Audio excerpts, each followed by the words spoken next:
सुबह का वक्त था। हम सब फैमिली के साथ एक छोटी सी जर्नी पर निकले थे। खजूरी मेट्रो स्टेशन से हमारी ये सफ़र शुरू होती है। बच्चे बहुत एक्साइटेड थे। उनके चेहरे पर मुस्कान थी और हाथ में छोटी सी बॉटल और स्नैक्स। जैसे ही मेट्रो आई, हम सब अंदर चढ़ गए। मेट्रो के अंदर का व्यू इतना क्लीन और मॉडर्न था। लोग अपने अपने काम में बिजी थे। कोई फ़ोन चला रहा था, कोई खिड़की के बाहर देख रहा था। मेरे बच्चे बार बार पूछ रहे थे, पापा हम कहाँ तक पहुँच गए? और मैं मुस्कुराकर उन्हें रूट समझा रहा था। मेट्रो तेज़ रफ्तार से आगे बढ़ रही थी। खिड़की के बाहर शहर का अलग ही नज़ारा था। बिल्डिंग्स, रोड्स और चलती हुई जिंदगी, सब कुछ एक मूवी जैसा लग रहा था। थोड़ी ही देर में हम आनंद विहार मेट्रो स्टेशन पहुंच गए। यहाँ उतरते ही थोड़ी भीड़ और हसल देखने को मिली। अब हमारा नेक्स्ट स्टेप था कौशाम्बी बस टर्मिनल से अमरोहा के लिए बस लेना। शादी का एक्साइटमेंट सबके चेहरे पर साफ दिख रहा था। ये सफ़र सिर्फ एक जर्नी नहीं थी, ये फैमिली के साथ। जैसे ही मैं आनंद विहार मेट्रो स्टेशन से बाहर निकला, मुझे सब कुछ काफ़ी बदला हुआ लगा।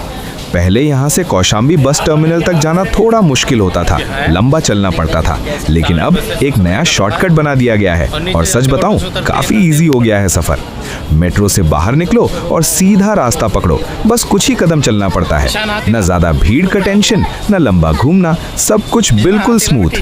मैं अपनी फैमिली के साथ आराम से चलता हुआ सिर्फ कुछ मिनट में ही कौशाम्बी बस टर्मिनल पहुंच गया। और सबसे अच्छी बात, हम सीधा अपनी बस के पास ही पहुंच गए, बिना किसी थकान के। सच में अब ये रूट इतना कन्वीनियंट हो गया है कि ट्रैवल करना और भी एंजॉयबल लगता है। अब हम सब निकल पड़े हैं हजरत शाह विलायत की दरगाह की तरफ, जिसे हम सब प्यार से बिच्छू वाली दरगाह के नाम से जानते हैं। दिल में एक अलग ही सुकून है और चेहरे पर खुशी। जैसे ही हम वहाँ के पास पहुँचते हैं, एक रूहानी सा एहसास होने लगता है। ये जगह सिर्फ एक दरगाह नहीं, बल्कि लोगों की आस्था और यकीन का मरकज़ है। वहाँ जाना, दुआ मांगना और कुछ पल खामोशी में बिताना सच में दिल को सुकून दे देता है। अब हम सब निकल पड़े हैं हजरत शाह विलायत की दरगाह की तरफ, जिसे हम सब प्यार से बिच्छू वाली दरगाह के नाम से जानते हैं। दिल में एक अलग ही सुकून है और चेहरे पर खुशी। जैसे ही हम वहाँ के पास पहुँचते हैं, एक रूहानी सा एहसास होने लगता है। ये जगह सिर्फ एक दरगाह नहीं, बल्कि लोगों की आस्था और यकीन का मरकज़ है। वहाँ जाना, दुआ मांगना और कुछ पल खामोशी में बिताना सच में दिल को सुकून दे देता है। अमरोहा की ज़मीन पर एक रूहानी जगह है, जहाँ आज भी लोग दूर दूर से दुआ मांगने आते हैं। ये है हज़रत शाह विलायत की दरगाह, जिसे लोग प्यार से बिच्छू वाली दरगाह कहते हैं। कहते हैं हज़रत शाह विलायत एक बड़े सूफ़ी संत थे। उनकी रहमत और बरकत आज भी यहाँ महसूस होती है।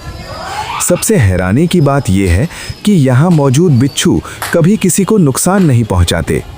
लोग कहते हैं कि ये सब उनके करामात का असर है और इसी वजह से ये जगह और भी ख़ास बन जाती है। यहाँ आकर लोग अपनी दुआ मांगते हैं और दिल में सुकून लेकर वापस लौटते हैं। ये सिर्फ एक दरगाह नहीं, ये यकीन, आस्था और रूहानी ताकत की पहचान है। आज का दिन हमारे लिए बहुत ख़ास है। हम जा रहे हैं अपने रिश्तेदारों के घर, जहाँ मैं पहली बार जा रहा हूँ। दिल में एक अलग ही उत्साह है, नए लोगों से मिलने का, नई यादें बनाने का। मेरे बच्चे और पूरा परिवार इस सफ़र को बहुत एंजॉय कर रहे हैं। सबके चेहरे पर खुशी साफ दिखाई दे रही है और सबसे खास बात, उनके घर के पास ही है एक खूबसूरत आम का बाग, जहां हम थोड़ी देर में जाने वाले हैं। वहां का मौसम इतना सुहाना है, ठंडी ठंडी हवा चल रही है, हर तरफ हरियाली और शांति का माहौल है, जैसे शहर की भाग दौड़ से दूर सुकून का एक छोटा सा जहां। बच्चे उस बाग में खेलने के लिए बहुत उत्साहित हैं और हम सब मिलकर वहाँ कुछ खूबसूरत पल बिताने वाले हैं। सच कहूँ, ये छोटे छोटे पल ही ज़िंदगी को ख़ास बनाते हैं। अपने लोगों के साथ ताज़ी हवा में ये सफ़र हमेशा याद रहने वाला है।